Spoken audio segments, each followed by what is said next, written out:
Liana Buchanan wanted to find some way to learn from 35 tragic deaths.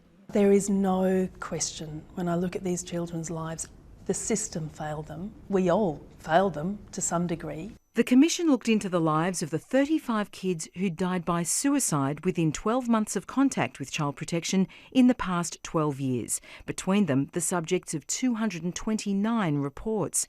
But 90% were closed in the early stages of investigation. Almost 70% closed with no further action taken, even though the kids were so desperately in need.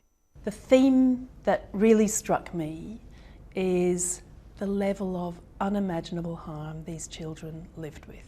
But despite coming to the attention of authorities many, many times, effectively nothing was done for these children.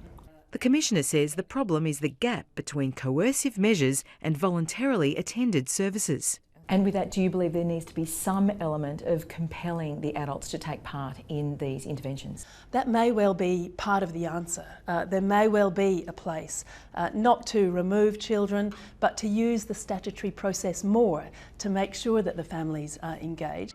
The Commissioner's most urgent recommendation, though, is a funding boost for better, earlier interventions.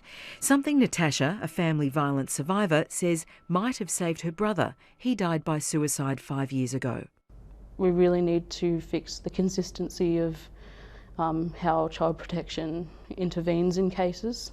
Like the 35 in the report, when child protection knocked on Natasha's door, they didn't speak to the kids. If you don't ask the young person what's going on, you're potentially putting them at further risk. The Andrews government pledged more money to boost intensive early measures in a policy launched 3 years ago. My call to government is it's time to deliver. We recognise that, our mental health in terms of our services are in a difficult position here in Victoria, and that's why we're having the Royal Commission.